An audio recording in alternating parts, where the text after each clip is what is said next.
Okay, fourth grade reading. Morning with reading, so I want you to get yourselves ready for learning. Get your book boxes, get your thoughtful logs, anything you need to annotate, and push your chairs in and come down to the floor so we can start with a mini lesson.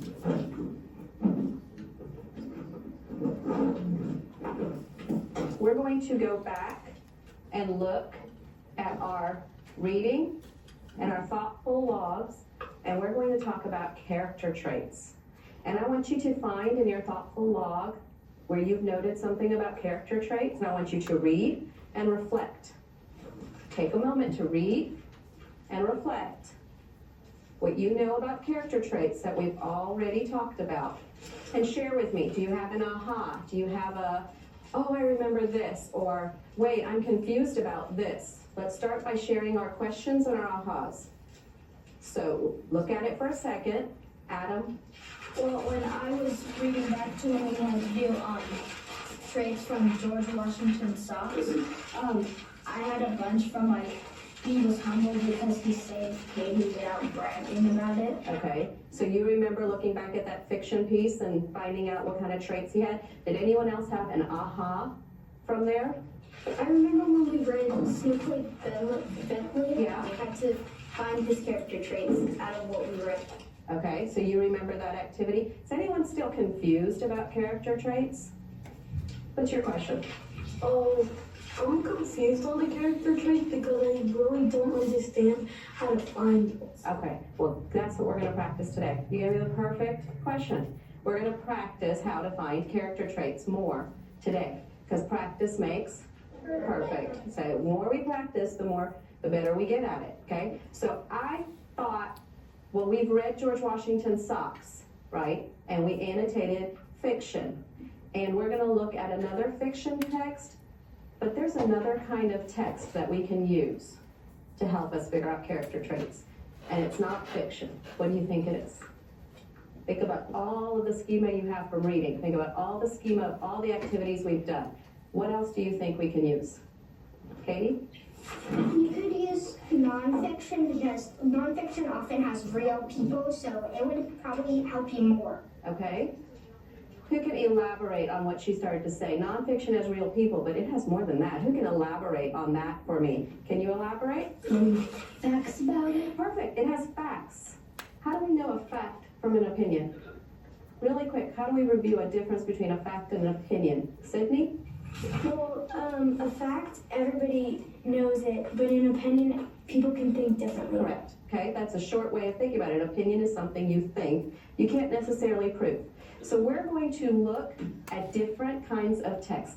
I'm going to show you some primary source documents. What are primary source documents? Back there for me.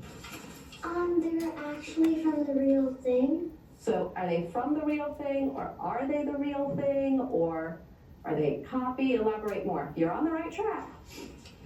I think they are the real thing. Yeah, usually they are the real thing. What are some examples of primary sources? Some primary sources might be if you go back and you look at some, like maybe a newspaper back then. Okay, so from that time period, an actual newspaper. Anything else? A picture, What kind of picture? like a picture of someone like standing there or in like war What or do we call that? When we're looking at a picture of somebody or an event, it could be what could it be called? a secondary source. Well, no, it's a primary source because it's the actual thing from there, right? If somebody painted it then, if we took a picture out of our camera of it, it wouldn't become primary source anymore because it's not the actual thing, although it still is primary source because you're looking at the actual thing. But what do we call a painting of a person? What do we call a painting of a person? A lithograph. No. Think about it. A portrait. A portrait. We're going to look at a portrait. So we're going to study George Washington. We've been doing the American Revolution, and we started our lesson by looking at George Washington and who he was with fiction.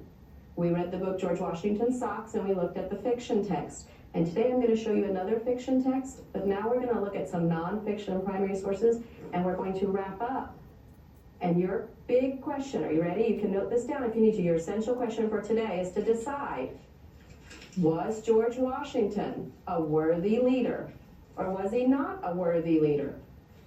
Okay, and you have a paper in there already glued that has that question on there. Your summative is on there. Was he a worthy leader, or was he not? Do we all have to agree? No. We do not all have to agree. Do you have to back up what you feel with evidence? Yeah. Yes. How do you back it up with evidence? What are some ways that you can back up with evidence?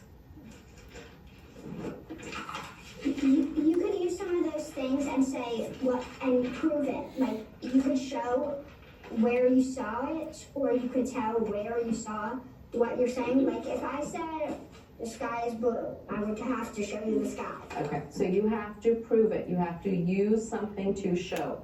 So I want to read to you. We started a book, George Washington, our founding father. Does it look like fiction or nonfiction? Oh, Adam says realistic fiction. Historical. And Katie says historical fiction. So as I finish the last few pages, I want you to decide. You've got to pick a side. Is it historical? Is it realistic? Which one does it belong to more? Okay? Can you wait? Can you hold your question till I'm done? We left off, and there's a picture in the book. Do you think this is very accurate? Or is it hard for us to know? It's hard for us to know. We're going to have more knowledge to figure it out. So, at age 27, I married Martha, a widow and mother of 2 children, Patsy and Jackie. I had no children of my own. My principles were clear. The lesson plan was straightforward. The rules of civility had been a part of me since I copied them when I was 15. They sustained me through the birth of our nation. There's some tough vocabulary here. There's some tough vocabulary. In your thoughtful logs where it says powerful words and phrases, if you notice any powerful words or phrases the author used in his craft, write them down. What makes a word powerful? What makes a word powerful? It stands out, makes you feel something, okay? My principles were clear. That stands out to me. That tells me that he knew what he wanted.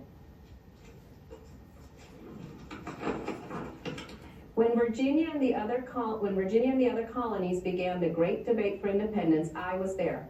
I wore my uniform to the sessions of Congress. I was unanimously selected as commander-in-chief of our armies. I devoted myself solely to American Union and patriotism. Why do you think we colored our portrait of George Washington red or blue in your thoughtful logs? When you look at your thoughtful logs, you had to choose red or blue. Why did we color it red or blue? Maybe because there's a good side and a bad side. Maybe if you didn't think he was a good leader, then you would color it red. If you did think it was a good leader, then you would color it blue. That's very interesting, Evan, because that's not what I was thinking at all, and I like that perspective. I like his perspective. He used his schema and came up with a different perspective. What do you think was my teacher mind perspective when I decided to have you color it red and blue? Sydney? Because those are the colors of America, and he was our So I was thinking more symbolism. I was trying to use a symbol to give you that, okay? Hold your questions, let me finish. I remembered the advice of my youth. I kept my promise. I was the first soldier commissioned by my country. I remained in the army and did not return home until each battle was won. Darkness and defeat, success and uncertainty, but never despair.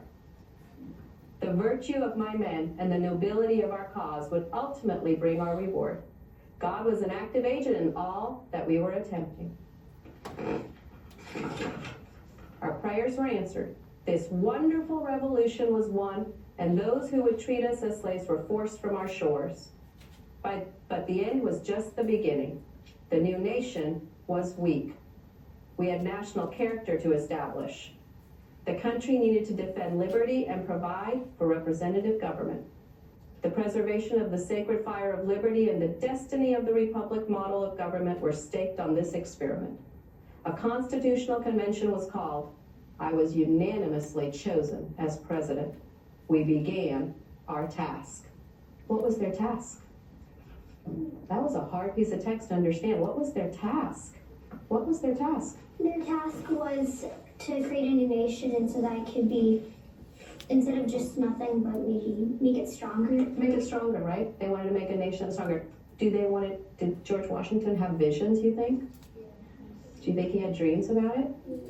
Well, I want you to look. We're going to look at how we annotate text, and then I'm going to send you off to be a historian. Okay? I want you to be a historian. So close your eyes and put yourselves in the mindset. You are no longer fourth grade students. You are now historians, which means you have to talk like a historian. You have to act like a historian. You have to role play being a historian. Okay? And just turn yourselves to look at the active board. And let's look at this piece of text. And would you like to drive our technology for us today? Okay. So grab the pen and grab everything else you need. We've read George Washington's socks while we're waiting for Anna to let the technology come up. She's going to get to annotate on the desktop. What does annotate mean? What does annotate mean? What does annotate mean? To note something down. To note something down, to show what's in your mind, okay? Because can I dig through your brains? Not physically. That'd be kind of gross. But can I dig through your brains, through your thoughtful thoughts if you annotate? Yeah. Right. So it's your job to prove to me that you understand what I'm asking you to do.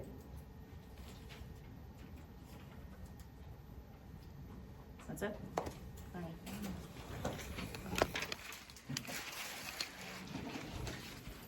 Oops, I'm still.